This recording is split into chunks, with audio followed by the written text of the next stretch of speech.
Hello' friends, welcome back to my YouTube channel. মই অনুৰাগ শৰ্মা আপোনালোক সকলোকে পুনৰবাৰ স্বাগতম জনাইছোঁ মোৰ ইউটিউব চেনেলটোলৈ। আজি মই আপোনালোকৰ সন্মুখত এটা নতুন ভিডিঅ'লৈ উপস্থিত হৈছোঁ আৰু এই ভিডিঅ'টো বনাবৰ কাৰণে বহুতে ৰিকুৱেষ্ট কৰি আছিলে মোক। ছ' সেইটো কাৰণে আজিৰ ভিডিঅ'টো মই আপোনালোকৰ সৈতে শ্বেয়াৰ কৰিছোঁ। APSCৰ শেহতীয়াকৈ হৈ যোৱা মটৰ ভেহিকল ইনস্পেক্টৰ MVI পষ্টটোৰ কাৰণে যোনখিনি চেলাৰী হ'ব, জব প্ৰফাইল, কেৰিয়াৰ প্ৰগ্ৰেশ্যন কেনেকুৱা ধৰণৰ হ'ব পাৰে সেইটোৰ ওপৰত বনাইছোঁ। ইয়াৰ আগতে এনফৰ্চমেণ্ট ইনস্পেক্টৰৰ কাৰণে বনাইছিলোঁ। ছ' আপোনালোকে পাই যাব APSC এনফৰ্চমেণ্ট ইনস্পেক্টৰ প্লে'লিষ্টটোত। আজি মটৰ ভেহিকল ইনস্পেক্টৰ MVI কাৰণে বনাইছোঁ। MVI আৰু এনফৰ্চমেণ্ট ইনস্পেক্টৰ দুইটা ইকুইভেলেণ্ট পষ্ট হয়, চেলাৰীও একেই আৰু দুইটা ক্লাছটো গেজেটেড পষ্ট হয়। ট্ৰেন্সপৰ্ট ডিপাৰ্টমেণ্টত পৰে, আছাম ট্ৰেন্সপৰ্ট ছাৰ্ভিচত। ছ' ইয়াতে চেলাৰী প্ৰথমতে চেলাৰী কেলকুলেশ্যন কৰিছোঁ। চেলাৰী কেলকুলেশ্যন যেতিয়া কৰিম তেতিয়া আমি পে' স্কেলটো চাম। 22,000 মিনিমাম ষ্টাৰ্টিং, তাৰপিছত 97,000লৈকে যায়। পে'মেণ্ট 3ত পৰে, গ্ৰেড পে' 9,400। এইটো এটা ক্লাছটো গেজেটেড পষ্ট হয়। ছ' বেচিক পে' যেতিয়া কেলকুলেশ্যন কৰিম তেতিয়া আমি 22,000 ল'ম পে' স্কেলৰ যোনটো লৱেষ্ট ন্যূনতম যোনটো এমাউণ্ট। তাৰপিছত ল'ম গ্ৰেড পে' 9,400। ছ' বেচিক পে' হ'ব 31,400। এতিয়া dearness allowance 54,000 of basic pay' হ'ল উইথ ইফেক্ট ফ্ৰম 1 জুলাই 2024। ঠিক আছে। ছ' 54,000 অফ বেচিক পে' মানে 54,000 অফ 54% অফ বেচিক পে' মানে 54% অফ 31,400 হ'ব। DA হ'ব 16,956। হাউচ ৰেণ্ট এলাৱেঞ্চ 10%, 8% আৰু 7% অফ বেচিক পে'। 10% দিয়া হয় গুৱাহাটীৰ নিচিনা মেট্ৰ'পলিছ চহৰৰ কাৰণে, 8% দিয়া হয় বাকী অন্যান্য যোনখিনি গ্ৰেড বি চহৰ আছে অসমৰ, যোৰহাট, তেজপুৰ, ডিব্ৰুগড়, শিলচৰ সেইখিনিত, আৰু 7% বেচিক পে' দিয়া হয় যোনখিনি অকণমান তাতকৈ আৰু অলপ সৰু চহৰবিলাকত। ঠিক আছে। ছ' তেনেকৈ যায়। এতিয়া হাউচ ৰেণ্ট এলাৱেঞ্চটো HRA-টো যেতিয়া কেলকুলেট কৰিম তেতিয়া আমি 10% বুলি ধৰি ল'ম বেচিক পে'ৰ। গুৱাহাটীত পষ্টিং পালে কেনেকুৱা হ'ব সেইটো 10%এ ধৰিছোঁ। ছ' 10% অফ বেচিক পে' মানে 10% অফ 31,400, 3,140। এতিয়া মেডিকেল এলাৱেঞ্চ 600 থাকে প্ৰত্যেক মাহে। ছ' গ্ৰছ চেলাৰীটো হ'ব basic pay' 31,400 plus DA dearness allowance 16,956 plus HRA মানে হাউচ ৰেণ্ট এলাৱেঞ্চ 3,140 আৰু মেডিকেল এলাৱেঞ্চ 600। ছ' হ'ব ইকুৱেল টু গ্ৰছ চেলাৰীটো হ'ব 52,096 ৰুপিজ। এতিয়া ডিডাকশ্যন থাকে নেশ্যনেল পেঞ্চন ছিষ্টেমে NPS-ত ডিডাকশ্যন থাকে। ডিডাকশ্যন কৰা হয় প্ৰত্যেক মাহে 10% of basic pay' plus DA মানে 10% অফ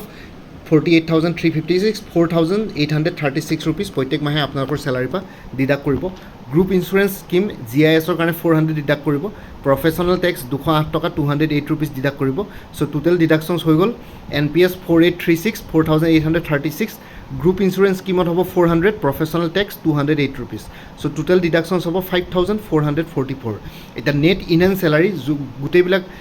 ডিডাকশ্যনছ কৰি পেলাই গ্ৰছ চেলাৰীৰ পৰা যেতিয়া আপোনালোকে গোটেইখিনি ডিডাকশ্যনছ কনচিডাৰ কৰে তাৰপিছত প্ৰত্যেক মাহে ষ্টাৰ্টিং, এইটো ষ্টাৰ্টিং চেলাৰীৰ কথা কৈ আহিছোঁ, ভৱিষ্যতলৈ বাঢ়ি গৈ থাকিব চেলাৰী। ষ্টাৰ্টিং চেলাৰী আপোনালোকে ইন এণ্ড চেলাৰী পাব। Gross salary 52,096 minus total deductions 5,444 equal to 46,642। ঠিক আছে। ছ' আপোনালোকৰ প্ৰত্যেক মাহে বেংকৰ একাউণ্টত সোমাব, চেলাৰী একাউণ্টত সোমাব ষ্টাৰ্টিং চেলাৰী হিচাপে 46,652 rupees plus travelling allowance plus special allowance. So' travelling allowance কিমান হয় সেইটো বিশেষকৈ গম নাপাওঁ। ছ' সেইকাৰণে ট্ৰেভেলিং এলাৱেঞ্চটো মই ইয়াতে দেখুওৱা নাই। ট্ৰেভেলিং এলাৱেঞ্চ আৰু স্পেচিয়েল এলাৱেঞ্চ, স্পেচিয়েল এলাৱেঞ্চ মানে যদি কিবা স্পেচিয়েল ডিউটি থাকে তেতিয়া স্পেচিয়েল এলাৱেঞ্চ পাব। ছ' সেইখিনি মিলাই পেলাই এৰাউণ্ড 50,000 ওচৰা ওচৰি আপোনালোকে প্ৰত্যেক মাহে ষ্টাৰ্টিং চেলাৰী হিচাপে মটৰ ভেহিকল ইনস্পেক্টৰ হিচাপে জইন কৰি 50,000 মান চেলাৰী হয়গৈ। ঠিক আছে। ছ' এইখিনি হৈ গ'ল চেলাৰী। এতিয়া আমি জব ৱৰ্ক প্ৰফাইলৰ কথা ক'ম। ছ' এনফৰ্চমেণ্ট ইনস্পেক্টৰৰ যোনটো জব ৱৰ্ক প্ৰফাইল সেইটোৰ লগত অকণমান মিলে আৰু পূৰা নিমিলে। ছ' প্ৰথমটো হ'ল to inspect and check truck accessories, electrical circuits and airlines and report if any repairs are needed. ঠিক আছে। ছ' বেচিকলি কি বুলি কয় মটৰ ভেহিকল ইনস্পেক্টৰ MVI কি কৰে, যোনখিনি ইলেক্ট্ৰিকেল ইকুইপমেণ্টছ থাকে ছ' সেইখিনি চেক কৰে। ঠিক আছে। ইলেক্ট্ৰিকেল ইকুইপমেণ্টছবিলাক চেক কৰে কোনোবা ভেহিকল এখনৰ। ছ' তাতে কিবা যদি ইলেক্ট্ৰিকেল চাৰ্কিটছ বা এয়াৰলাইনছবিলাকত কিবা যদি ডিফেক্ট থাকে সেইখিনি বস্তু ইনস্পেক্ট কৰে। কিবা যদি ডিফেক্ট থাকে, এতিয়া লাইট চাইটৰ যদি কিবা ডিফেক্ট থাকে, এক্সট্ৰাকৈ কিবা এক্সট্ৰা লাইট লগাই লৈছে নেকি গাড়ীত, ছ' সেইবোৰতো চেক কৰে। আপোনালোকে গম পায় আজিকালি এক্সট্ৰা লাইট লগাব নোৱাৰে, সেইবোৰ খুলি দিয়ে। আৰু কিবা যদি এডিশ্যনেল আপোনালোকে কিবা এডিশ্যন কৰিছে, গাড়ীখনত মডিফাই কৰিছে, সেইবোৰ কৰিব নিদিয়ে। এইটো মডিফিকেশ্যনটো ইলিগেল হয় আপ টু ছাম এক্সটেণ্ট। কিছুমান এক্সেপশ্যন আছে, সেইখিনি বস্তু মই নাজানো আৰু সেইখিনি কৈছোঁ। ছ' এইখিনি বস্তু চেক কৰে ইলেক্ট্ৰিকেল ইকুইপমেণ্টছবিলাক। তাৰপিছত নেক্সট হ'ল test various components of a vehicle for damage or improper adjustment via mechanical or electrical tools আৰু কি বুলি কয় ভেহিকলখনৰ যিমানখিনি কিবা যদি মেকানিকেল বা ইলেক্ট্ৰিকেল বস্তুবিলাক কিবা যদি কম্পনেণ্টছ ডেমেজ হৈছে বা ইম্প্ৰপাৰ এডজাষ্টমেণ্ট হৈ আছে সেইখিনি টেষ্ট কৰে আৰু সেইখিনি কৰি পেলাই ভেহিকল টেষ্টিঙৰ ওপৰত MVA বহুতখিনি গুৰুত্বপূৰ্ণ কি বুলি কয় প্ৰফাইল থাকে আৰু লগতে পুলিচে যদি কেতিয়াবা গাড়ী এখন ক'ৰবাত যদি আপোনালোকে এক্সিডেণ্ট কৰিলে চ' কিবা কাৰণত যদি থানাত লৈ গ'ল MVA ৰিপৰ্ট নোহোৱাকৈ গাড়ীখন উলিয়াই আনিব নোৱাৰে আৰু MVA ৰিপৰ্টটো কি হয় MVA নিজে গৈ পেলাই গাড়ীখন থানাত গৈ ইনস্পেক্ট কৰে কেনেকুৱা কি ডেমেজ হৈছে কিহৰ কাৰণে হৈছে গোটেই বস্তুটো ইনভেষ্টিগেট কৰে তাৰপিছত MVA ৰিপৰ্ট এটা কৰে MVA ৰিপৰ্টটো থানাত জমা দিয়াৰ পিছতে আপোনালোকে গাড়ীখন থানাই এৰি দিয়ে ঠিক আছে MVA এইটো মটৰ ভেহিকল ইনস্পেক্টৰ এইটো এটা ডাঙৰ ৰোল তাৰপিছত হৈ গ'ল thoroughly examine vehicles and drive them to examine any defects or detect any malfunctions ঠিক আছে চ' ভেহিকলবিলাকৰ ডিফেক্টছ বা মাল ফাংচনছবিলাকৰ কিবা যদি ডিফেক্ট আছে বা কিবা মাল ফাংচনছ আছে ডিটেক্ট কৰে নেকি সেইখিনি বস্তু টেষ্ট কৰে আৰু লগতে আপোনালোকৰ DTOত যেতিয়া ডিষ্ট্ৰিক্ট ট্ৰেন্সপৰ্ট অফিচাৰ অফিচত যেতিয়া আপোনালোকৰ উইকলি যেতিয়া কি বুলি কয় লাইচেঞ্চিং টেষ্ট হয় বা কিবা হয় তেতিয়া MVA মজুত থাকে তাতে MVA প্ৰেজেণ্ট থাকে চ' MVA তাতে ভেৰিফিকেশ্যনৰ দৰকাৰ পৰে তাৰপিছত আহি গ'ল prepare report on is vehicle for follow' up action by the owner or the police so' পুলিচৰ কাৰণে বা অ'নাৰজনৰ কাৰণে ভেহিকলখনৰ এটা ৰিপৰ্ট MVA ৰিপৰ্ট দৰকাৰ পৰে চ' সেইখিনি ফ'ল' আপ একশ্যনৰ কাৰণে ইম্পৰ্টেণ্ট হয় ভেহিকল অ'নাৰজন বা পুলিচৰ কাৰণে to prepare and store reports of various vehicles delivered আৰু যিমানখিনি ভেহিকলছ এতিয়ালৈকে ডিলাৰ পৰা ডেলিভাৰ্ড হয় তাৰপিছত ৰেজিষ্ট্ৰেশ্যন কৰে DTO অফিচত আৰু সেই ৰেজিষ্ট্ৰেশ্যন কৰাৰ পিছত ভেহিকলৰ যোনটো record chassis number engine number insurance ঠিক আছে ৰোড টেক্স সেই গোটেইখিনি বস্তু MVA ৰিপৰ্টবিলাক তেওঁলোকে ষ্ট'ৰ কৰি ৰাখে সেইখিনি ফাৰ্ডাৰ ইউজৰ কাৰণে ভৱিষ্যতলৈ যদি দৰকাৰ পৰে তেতিয়া চাব পাৰে কিবা এখন ভেহিকলৰ যদি কিবা প্ৰব্লেম হয় to identify objects events and actions by categorising estimating and recognising similarities and differences so' এইবোৰ কিছুমান আৰু অবজেক্টছ ইভেণ্টছ আৰু একশ্যনছবিলাক কেটেগৰাইজ কৰে এষ্টিমেট কৰে ৰিকগনাইজ কৰে কিবা চিমিলাৰিটিছ বা ডিফাৰেঞ্চেছ আছে বুলি চিমিলাৰিটিছ আৰু ডিফাৰেঞ্চেছ মানে ইভেণ্টছ মানে এক্সিডেণ্টছ বা তেনেকুৱা ধৰণৰ আৰু লগতে আপোনালোকৰ ইঞ্চুৰেঞ্চ ক্লেইম কৰিবৰ কাৰণে MVA ৰিপৰ্ট দৰকাৰ পৰে এক্সিডেণ্ট এটাত to notify the concern authorities about owners who have illegal equipment install on their car চ' সেইটোৱে ক'লোঁ গাড়ীত যদি আপোনালোকে মডিফাই কৰি কিবা যদি ইলিগেল ইকুইপমেণ্ট ইনষ্টল কৰিছে তেতিয়াহ'লে সেইখিনি বস্তু অথৰিটিছক নটিফাই কৰে আৰু লগতে অ'নাৰ্ছকো এইটোৰ ওপৰত অৱগত কৰে চ' MVA ৱৰ্ক প্ৰফাইলটো এনেকুৱা এইটো ইণ্টাৰেষ্টিং আৰু লগতে ইণ্টাৰচেপ্টৰ গাড়ী যোনখন থাকে সেইখন জেনেৰেলি এনফৰ্চমেণ্ট ইনস্পেক্টৰ থাকে তাতে এছিষ্টেণ্ট এনফৰ্চমেণ্ট ইনস্পেক্টৰ আৰু এনফৰ্চমেণ্ট কনষ্টেবলছবিলাক যায় আৰু কেতিয়াবা ডিষ্ট্ৰিক্ট পুলিচ ফ'ৰ্চেও এছিষ্ট কৰে তেওঁলোকক আৰু কেতিয়াবা তাতে এনফৰ্চমেণ্ট ইনস্পেক্টৰৰ লগত মটৰ ভেহিকল ইনস্পেক্টৰ যাবলগীয়া হয় কেতিয়াবা কিবা ইনস্পেকশ্যন ডিউটি থাকিলে মানে ঠিক আছে মটৰ ভেহিকল ইনস্পেক্টৰৰ জবটো চিটিং প্লাছ ফিল্ড দুইটাই হয় আৰু জেনেৰেলি এনফৰ্চমেণ্ট ইনস্পেক্টৰবিলাকৰ জবটো ফিল্ড ৱৰ্ক বেছিকৈ থাকে কিন্তু MVA চিটিং জব বেছিকৈ কিন্তু ফিল্ড ৱৰ্কত তেওঁলোকে ইনস্পেক্ট কৰিবৰ কাৰণে বা ভেৰিফিকেশ্যন কৰিবৰ কাৰণে কেতিয়াবা যাবলগীয়া হয় ঠিক আছে চ' এইখিনি হৈ গ'ল আৰু যাবলগীয়া কাৰণে আপোনালোকে অফিচিয়েল ভেহিকল পায় চ' তাতে আপোনালোকে নিজে পাৰ্চনেল খৰচত যাব নালাগে আৰু এতিয়া হৈ গ'ল জব প্ৰফাইলৰ পিছত কেৰিয়াৰ প্ৰগ্ৰেশ্যনলৈ আহিছোঁ চ' চেলাৰী হৈ গ'ল জব প্ৰফাইল বা ৱৰ্ক প্ৰফাইলৰ ওপৰত ডিছকাছ কৰিলোঁ এতিয়া কেৰিয়াৰ প্ৰগ্ৰেশ্যন চ' কেৰিয়াৰ প্ৰগ্ৰেশ্যন হিচাপে প্ৰথমতে এইটো গোটেইটো ছাৰ্ভিচ ৰুলৰ মতে কৰা আছে assistant enforcement inspector enforcement secretary একেবাৰে লাষ্টত ক্লাছ 3 পোষ্ট এতিয়া আমি মটৰ ভেহিকল ইনস্পেক্টৰ বা এনফৰ্চমেণ্ট ইনস্পেক্টৰ একেটা কেটেগৰীতে পৰে ক্লাছ 2 গেজেটেড চেলাৰী স্কেলো একেই দুইটাই ইকুইভেলেণ্ট পোষ্ট হয় খালি জব প্ৰফাইলটো অলপ বেলেগ বেলেগ থাকে ঠিক আছে চ' মটৰ ভেহিকল ইনস্পেক্টৰৰ পিছত আপোনালোকে ডিষ্ট্ৰিক্ট ট্ৰেন্সপৰ্ট অফিচাৰ বা প্ৰিন্সিপালছ হ'বৰ কাৰণে ড্ৰাইভাৰ্ছ এণ্ড কণ্ডাক্টৰ ট্ৰেইনিং স্কুলত সেইটো এটা প্ৰমোশ্যন পাই পেলাই DTO হ'ব পাৰে বা প্ৰিন্সিপাল হ'ব পাৰে ড্ৰাইভাৰ কণ্ডাক্টৰ ট্ৰেইনিং স্কুলৰ চ' তেতিয়া আপোনালোকে ক্লাছ 1 গ্ৰেড 2 পষ্টলৈ গুচি যাব আৰু DTO হ'বৰ কাৰণে আপোনালোকে MVA হিচাপে মিনিমাম 8 বছৰ চাকৰি কৰিব লাগে 8 বছৰ হ'লে মানে আপোনালোকে কোৱালিফাই হৈ যাব পাৰে কিন্তু কেতিয়াবা এই প্ৰচেছটোত টাইম লাগি যাব পাৰে ঠিক আছে এনেকুৱা নহয় যে 8 বছৰতে হ'ব কাৰণ MVA বহুত থাকে DTO পোষ্ট বহুত কম থাকে আৰু DTOত ডাইৰেক্ট ৰিক্ৰুইটমেণ্টো হয় APSCৰ combined competitive examination civil services এক্সামিনেশ্যনৰ থ্ৰুৱেদি তেতিয়া আপোনালোকে ডাইৰেক্ট জইন কৰি DTO হ'ব পাৰে চ' MVAৰ পৰা প্ৰমোশ্যনটো আজিকালি অলপ দেৰিয়ে হৈ যায় 15 বছৰতকৈ বেছি লাগি যায় কিন্তু এনেই 8 বছৰতে কোৱালিফাই হৈ যায় তাৰপিছত DTOৰ পিছত আপোনালোকে 5 বছৰ DTO হিচাপে চাকৰি কৰাৰ পিছত জইণ্ট কমিশ্যনাৰ অফ ট্ৰেন্সপৰ্ট বা deputy commissioner assistant commissioner transport হ'ব পাৰে ক্লাছ 2 গ্ৰেড 2 পোষ্ট হয় তাৰপিছত এছিষ্টেণ্ট কমিশ্যনাৰ ট্ৰেন্সপৰ্ট হিচাপে 2 বছৰ চাকৰি কৰাৰ পিছত ডেপুটি কমিশ্যনাৰ অফ ট্ৰেন্সপৰ্ট হিচাপে জইন কৰিবৰ কাৰণে আপোনালোকে কোৱালিফাইড হৈ যায় আকৌ ডেপুটি কমিশ্যনাৰ অফ ট্ৰেন্সপৰ্ট হিচাপে আকৌ 2 বছৰ চাকৰি কৰাৰ পিছত জইণ্ট কমিশ্যনাৰ অফ ট্ৰেন্সপৰ্ট হোৱাৰ কাৰণে আপোনালোকে কোৱালিফাই হৈ যায় এইটো ক্লাছ 1 গ্ৰেড 1 পোষ্ট আৰু যোনটো ৰেডত ৰেড কালাৰ দি হাইলাইট কৰা আছে কমিশ্যনাৰ অফ ট্ৰেন্সপৰ্ট এইকেইটা অকল ACS আছাম চিভিল ছাৰ্ভিচ আৰু আছাম ইণ্ডিয়ান এডমিনিষ্ট্ৰেটিভ ছাৰ্ভিচৰ কেডাৰৰ কাৰণে এইখিনি বস্তু ৰিজাৰ্ভ থাকে কমিশ্যনাৰ অফ ট্ৰেন্সপৰ্ট কেতিয়াও আপোনালোকে আছাম ট্ৰেন্সপৰ্ট ছাৰ্ভিচৰ অফিচাৰ হ'ব নোৱাৰে দ্বিতীয়ৰ পৰা সোমালেও আপোনালোকে কমিশ্যনাৰ অফ ট্ৰেন্সপৰ্ট হ'ব নোৱাৰে জইণ্ট কমিশ্যনাৰ অফ ট্ৰেন্সপৰ্টলৈকে হায়েষ্ট হ'ব পাৰে আৰু MVI পৰা সোমালে মানে জইণ্ট কমিশ্যনাৰ অফ ট্ৰেন্সপৰ্ট হোৱাৰ সম্ভাৱনা থাকে কিন্তু সকলোৱে হ'ব নোৱাৰে এছিষ্টেণ্ট কমিশ্যনাৰ অফ ট্ৰেন্সপৰ্টটোৱে হায়েষ্ট ৰেংক হ'ব পাৰে কেতিয়াবা দ্বিতীয়টো ৰিটায়াৰ হৈ যায় ঠিক আছে এটা বা দুটা লাইফ টাইম প্ৰমোশ্যন পাব পাৰে কেতিয়াবা চিলেক্টেড ফিউৱে ডেপুটি কমিশ্যনাৰ ট্ৰেন্সপৰ্ট বা জইণ্ট কমিশ্যনাৰ ট্ৰেন্সপৰ্ট হ'ব পাৰে দুই এজন হ'বগৈ পাৰে আৰু কমিশ্যনাৰ ট্ৰেন্সপৰ্টটো সদায় ACS বা IS কেডাৰ এতিয়া বহুতে কৈ থাকে ACS আৰু IS অফিচাৰবিলাকৰ চিভিল ছাৰ্ভেণ্টছবিলাকৰ কি বুলি কয়